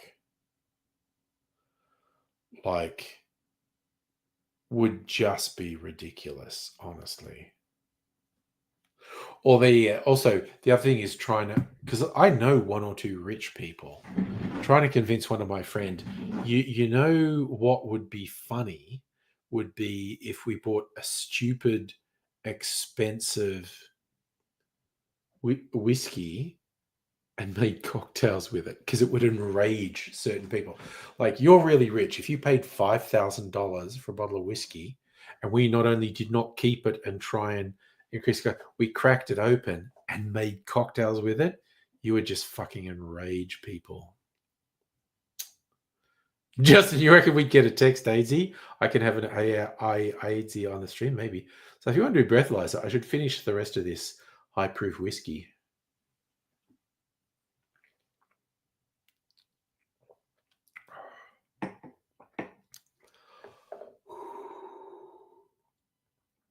It's definitely very caramelly.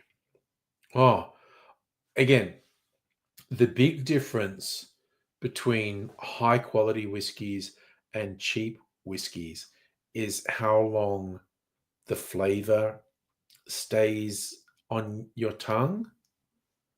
And this one just lingers with this gorgeous sort of caramel golden syrup flavor. Man, am I stupid for a stupid person? I mean, you know. So Saf wants me to do a breathalyzer. Is this thing still working? Well, it's switched on. And it's doing its countdown for whatever it is. I assume they're saying it's calibrating itself. It does a fast countdown from 100. It's not 100 seconds. It's probably about 30 seconds for the countdown. It's getting down. Getting doon. Yeah, Safa. Again, it is really nice. For a high proof whiskey. Anyway, let's go.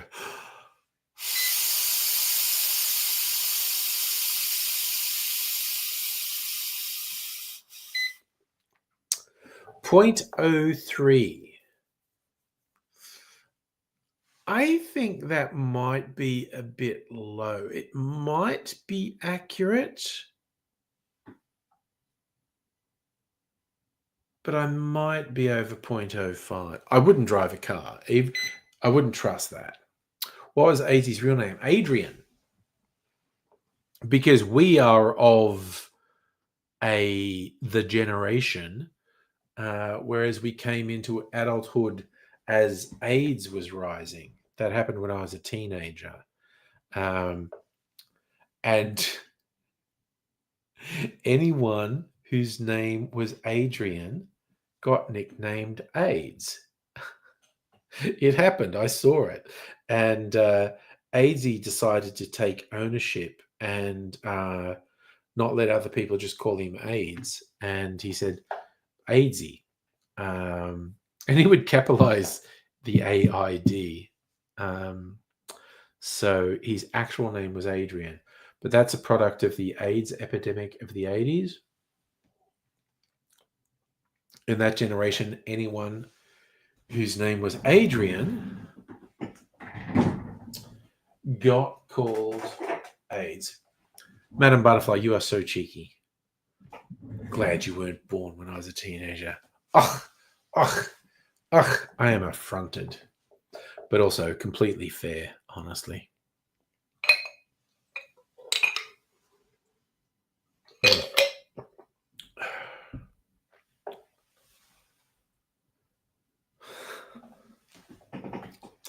Again, I do actually have to hand it to Bakery Hill. Like I said, the guy who owns it's a family distillery, and the senior member of the family, he's so adamant that it frustrates him. He hates the idea of people making cocktails with his whiskey. But oh god, it would do his fucking head in. Me making cocktails with this one. That is a good drinking whiskey, I tell you that much. Pat, how you doing, buddy? Sure, friend, you say that because I keep doing this. Gets all crinkled up. I want to have the cat there.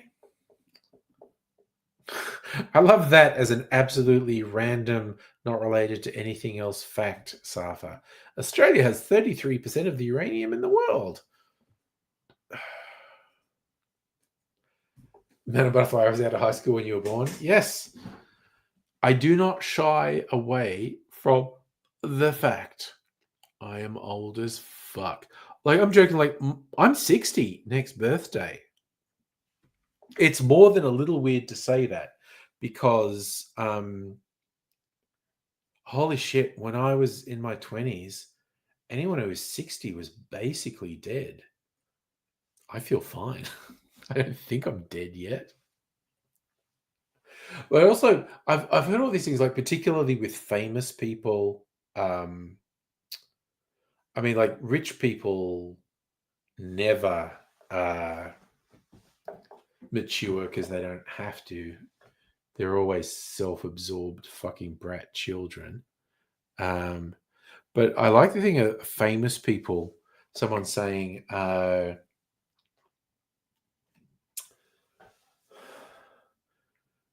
the age at which someone gets famous is the age at which they stop maturing, which I think is very interesting. It's like, I wasn't famous. I feel like the age at which I think I'm stuck mentally is when I got my first proper grown-up job, which is when I was 27. Now, I don't think I'm 27. I know what age I'm at. I feel what age I am. And, but I'm really, it's still odd to me when people see me as an experienced person because I don't know, I don't feel that thing. I love that. Justin, you're asking ChatGPT to do deep research into AIDSy. So his full name, for which it might be able to find details, is Adrian Collier. And yes, I agree, Amphibially. Madam Butterfly is going fairly hard, but you know, I deserve it. Pat, what your movie on Monday? What movie are you going to? Or did you see a movie last Monday? You haven't posted a review on the Discord. You watched Xiam on the 7th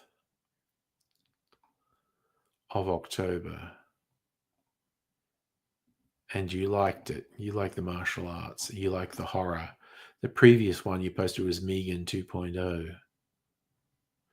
And 28 years later, you like 28 years later.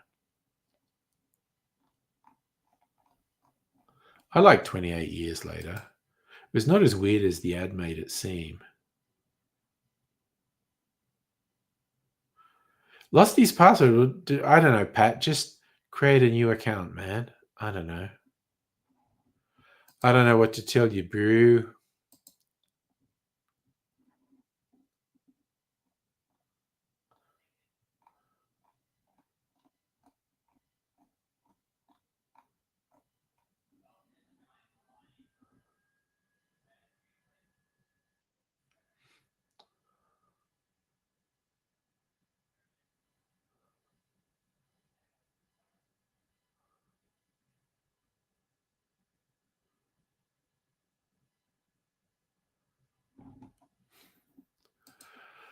Oh, what was that got posted? I don't think. Oh God. Okay, Justin asking ChatGPT to tell us about AZ. Let's have a look. Okay, boots. I feel like I am going to record a video of me doing the boots poem. Honestly. Oh, Madam Butterfly, I regard that as a challenge. That I can't go hard. Okay. Adrian Clear, gathering public info. Passed away recently.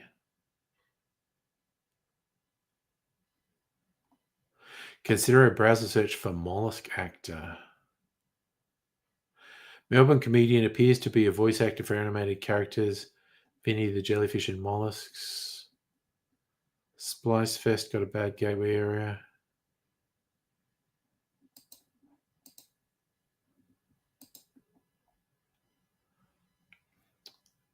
Spice Fest is. I don't know Spice Fest, by the way. And I'm not familiar with the Mollusks animated series. I don't know if that's real or an hallucination. Code Grey details his severe health battles come back. That's accurate. It's got the health issues.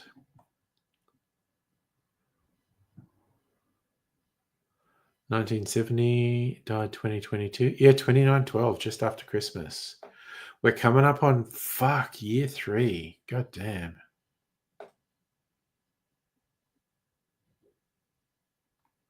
That's his real name, Adrian Amos Collier.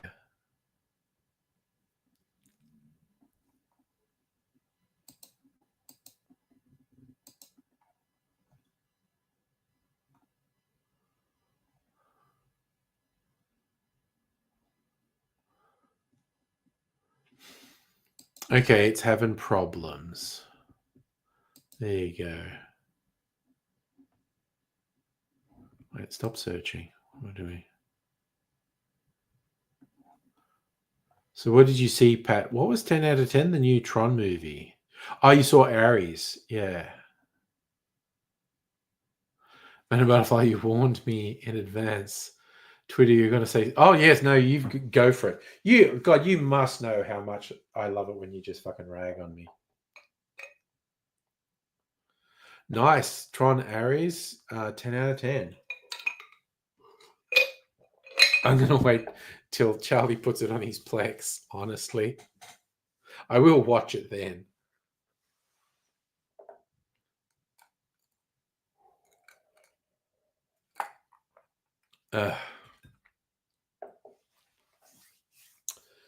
It's a whole thing, as they say in the funny papers.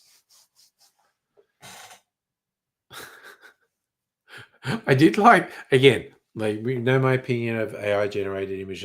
I'm completely okay with people playing with it one or not. I did get a laugh out of that one you did, Home for the Elderly, the cartoon of me going, it's a whole thing.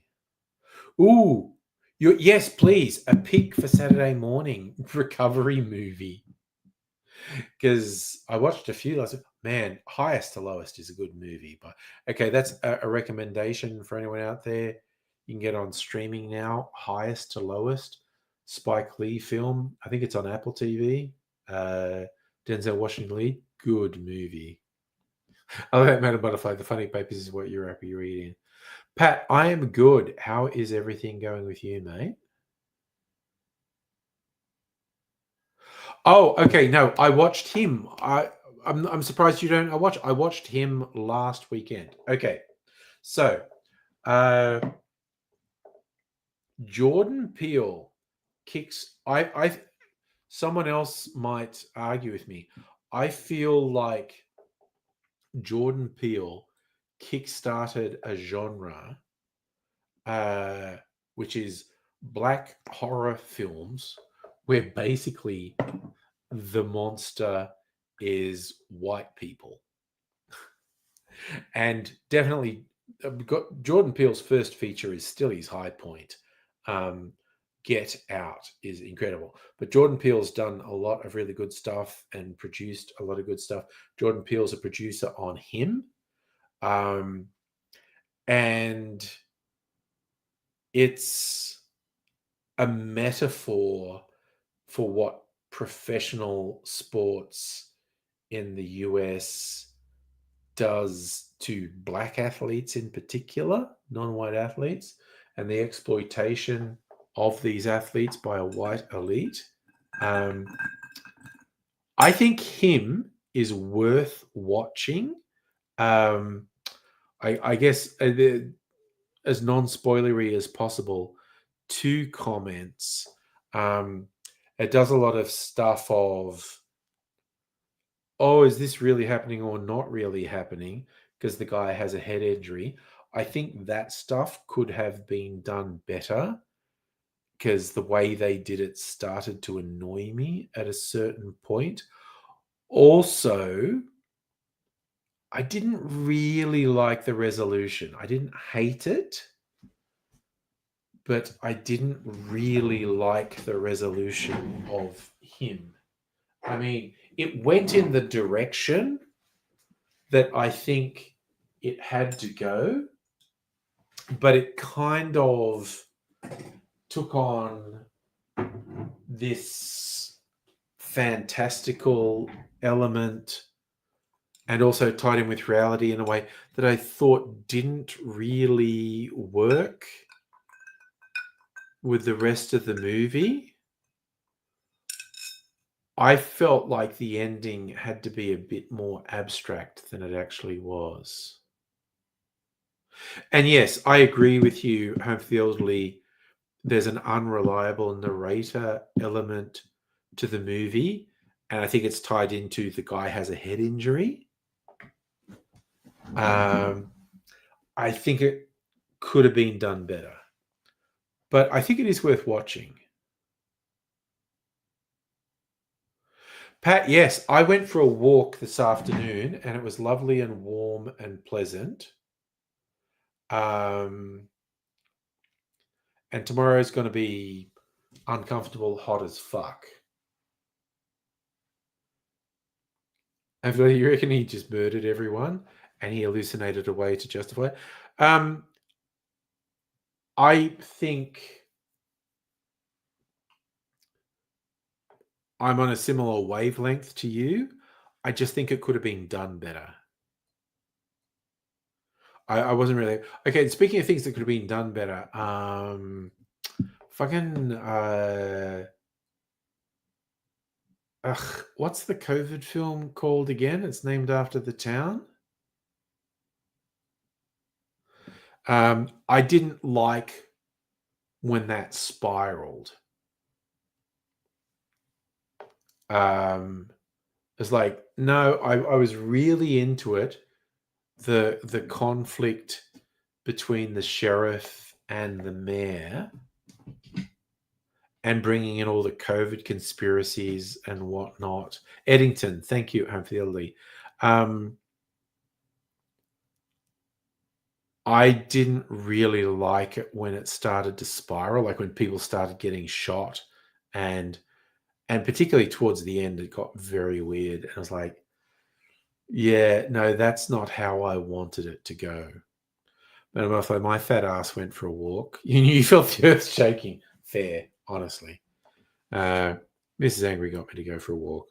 I probably need to do it more, quite honestly. But it was a lovely, pleasant day. It was about low 20s. It was really nice in the sunshine. Tomorrow's just going to be. I'm looking at the bureau thing. Yep, still saying 31 tomorrow, but probably maybe a little bit of rain tomorrow. But then Friday, the maximum is only 19. Looking at the maximums after that, 19, 20, fucking 28 on Sunday. Jesus. That's warm. 24. See, 23 is about my optimum. Between 20 and 25 is a good day for me. Gets over 25, I start to get unhappy. Under 20, it's not warm enough.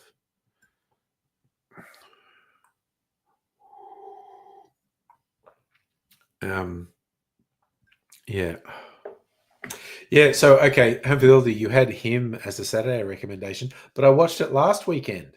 So I need a different recommendation for recovery movie on Saturday. Oh, I started watching because like with your collection with the classics, I'd been going like best French new wave, and it was like a bout de souffle, Breathless, which I watched and enjoyed.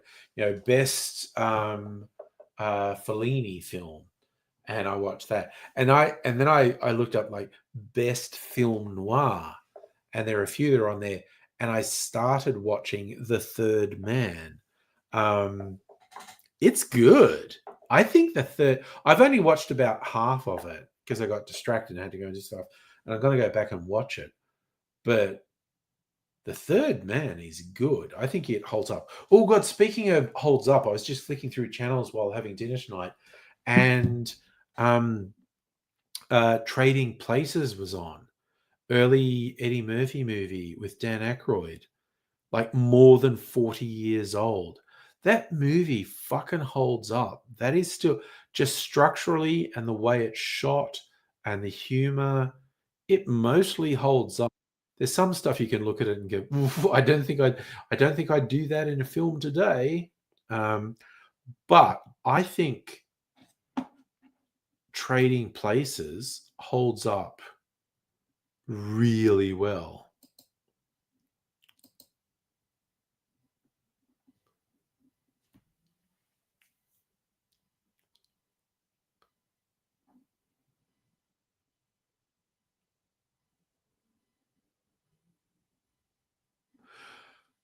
Okay,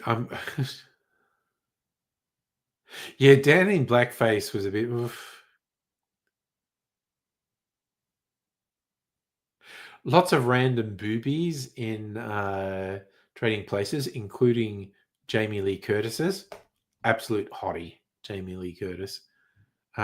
Justin's done some more Chat GPT researching 80, and I think it's got a lot of facts correct. Let's have a look. I'm going to look at it. Okay. Adrian Kalir, Australian comedian from Canberra. I'm assuming that was his college. That's fine. Passed away, held in Melbourne. Got the parents' names right, George and Lynn. Career stand-up comedian. He did perform widely. One reviewer noted he'd done 2,500 gigs before falling ill. 2010, he did Code Grey. Live in a chortle write-up. Came to screaming hold after severe illnesses. The story of one little guy who refused to surrender. That was a quote he used.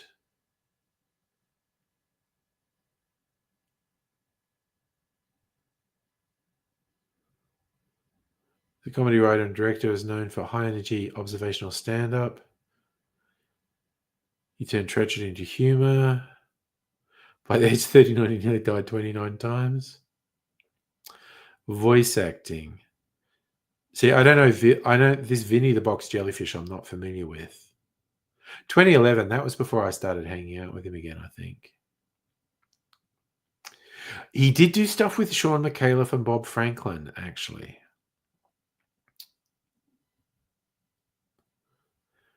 He did get a Moosehead Award. That is correct.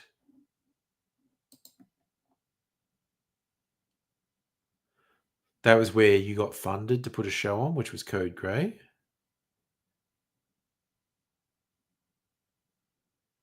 He was a raw comedy newcomer. Oh, that was interesting. Yes. So AZ went in Raw Comedy one year and he didn't win. So the people who get good awards in Raw Comedy, they get money to tour Australia, and the winner didn't want to go on tour. So AZ was like a runner-up and he went on tour.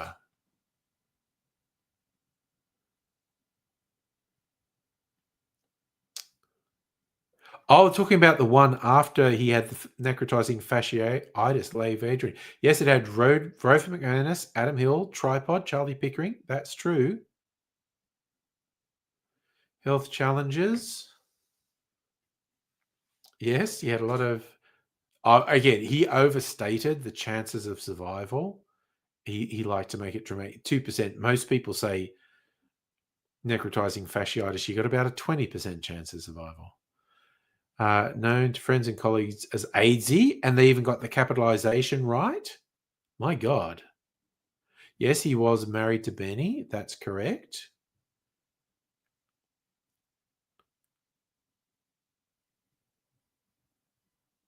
Okay, that's slightly wrong. What that thing about son with Jason? I don't know what that is. That's wrong. Yeah, Jason and Ross was his brothers. Died December. Sorry, old school. Okay. I'm kind of fascinated by this, what it gets right, what it gets wrong.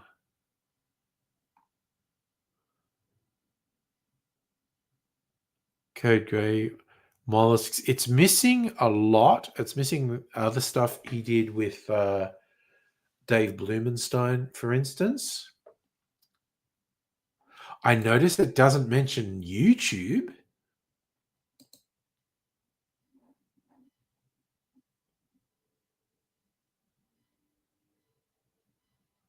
Yeah, hopefully you're tapping out. Oh, it's 10 o'clock. I'm tapping out too. I got distracted doing the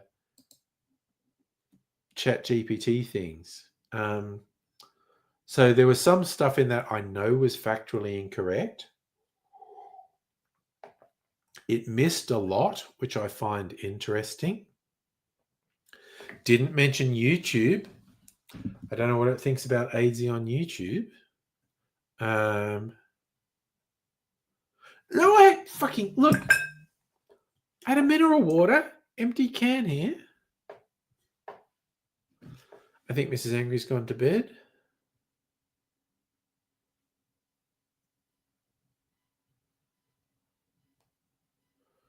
Tell her I'm finishing up the stream. I had that at about 9 o'clock. I had a whole conversation about how the mineral water was on, because the box is empty. I had a whole conversation about how I'm going to get another box because it's like half price at Coles this week. Me doing ads for people who don't sponsor me. What's all that about? Oh, I didn't do orange peel. Oh, damn. I got distracted and didn't do orange peel. Oh, well. I even specifically went to the supermarket and got an orange today. I forgot to bring it in here. Oh, well. Damn. Be responsible. Only one cherry. Last stream, I think I had 3 cherries. So it's just responsible with the 1 cherry tonight. But we'll be back tomorrow night and see what happens.